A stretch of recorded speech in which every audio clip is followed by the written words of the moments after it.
Assalamualaikum warahmatullahi wabarakatuh.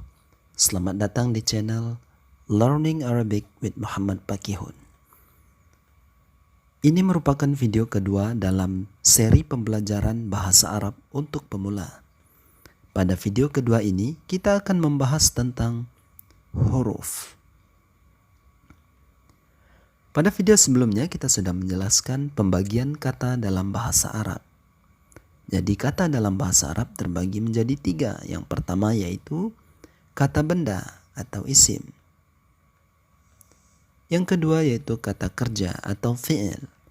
Dan yang ketiga yaitu huruf atau harf. Dan kita juga sudah menjelaskan definisi masing-masing. Kita ulangi sedikit. Huruf. Definisi huruf. Al-harfu huwa kullu kalimatin laisa laha ma'na illa ma'a ghairiha. Huruf itu adalah setiap kata yang tidak punya makna kecuali jika digandengkan dengan kata lain. Kita sudah contohkan sebelumnya kata dari. Jika seseorang berkata saya dari, maka tidak jelas maksudnya, tidak jelas makna yang diinginkan. Tapi ketika dia gandengkan kata darinya dengan kata dari masjid, maka menjadi jelas saya dari masjid. Wal hurufu qalilatun fil lughati al-arabiyyah wa hiya la tazidu ala 80 wa kulluha mabniyah. Dan huruf-huruf itu sedikit jumlahnya dalam bahasa Arab dan dia tidak lebih dari 80. Artinya ada kemungkinan untuk bisa kita hafal. Dan kesemuanya adalah mabni. Semuanya adalah mabni artinya semuanya adalah tetap, tidak berubah walau apapun posisi suatu huruf tersebut dalam suatu susunan kalimat.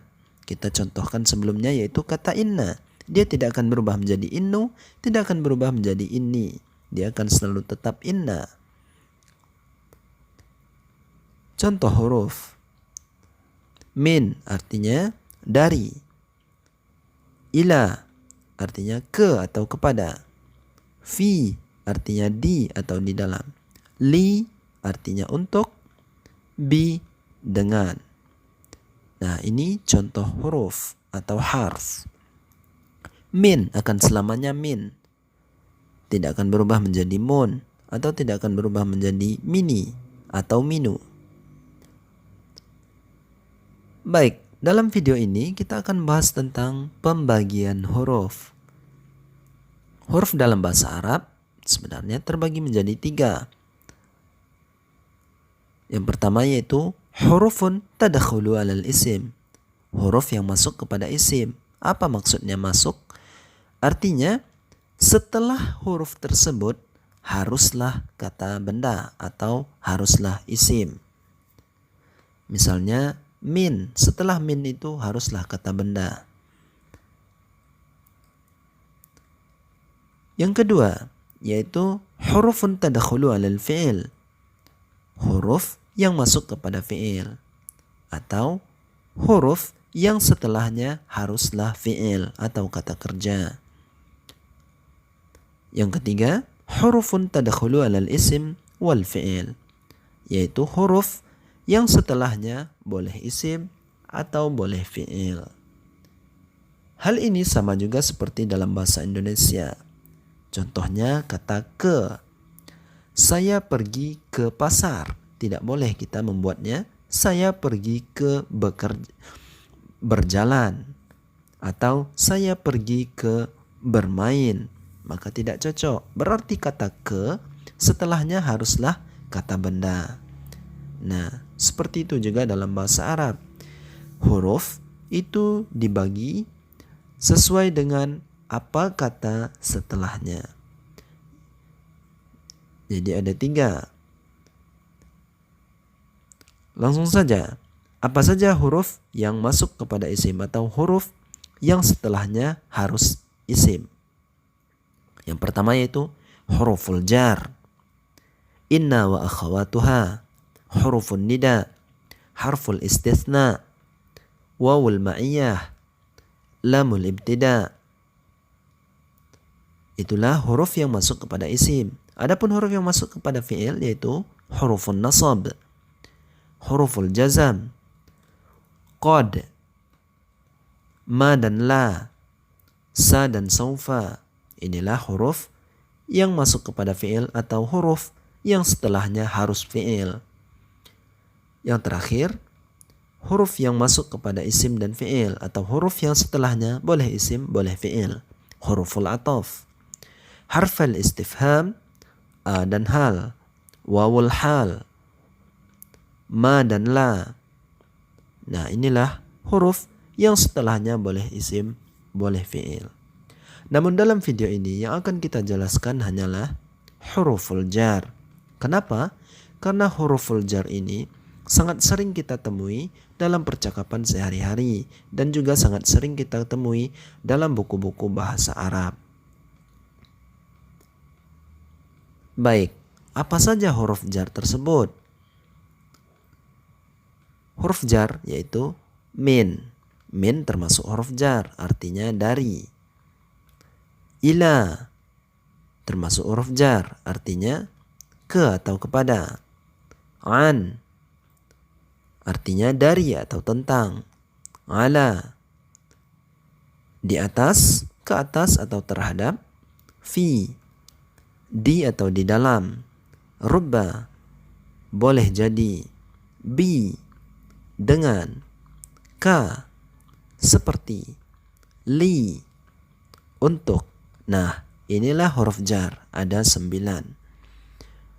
Jadi, inilah yang perlu kita hafal dalam video kali ini. Sekaligus kita ketahui apa makna atau terjemahannya. Mari kita ketahui bagaimana cara penggunaannya. Min artinya dari. Minal masjidi atau minal masjid artinya dari masjid.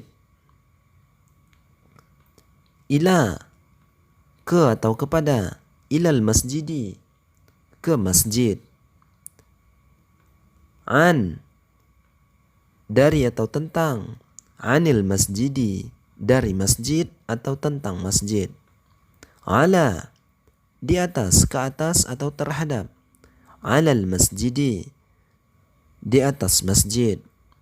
Fi di atau di dalam. Fil masjidi di dalam masjid. Rubba boleh jadi. Rubba masjidin boleh jadi masjid. Bi dengan. Bil masjidi dengan masjid. Ka seperti. Kal masjidi seperti masjid. Li untuk. Lil masjidi untuk masjid. Jadi sangat mudah sekali cara penggunaan huruf jar ini. Cukup letakkan kata benda setelah huruf jar tersebut. Misalnya setelah min, letakkan kata al-masjidi. Al-masjidi adalah kata benda. Masjid adalah termasuk kata benda atau isim. Kita coba contoh lain. Minal baiti.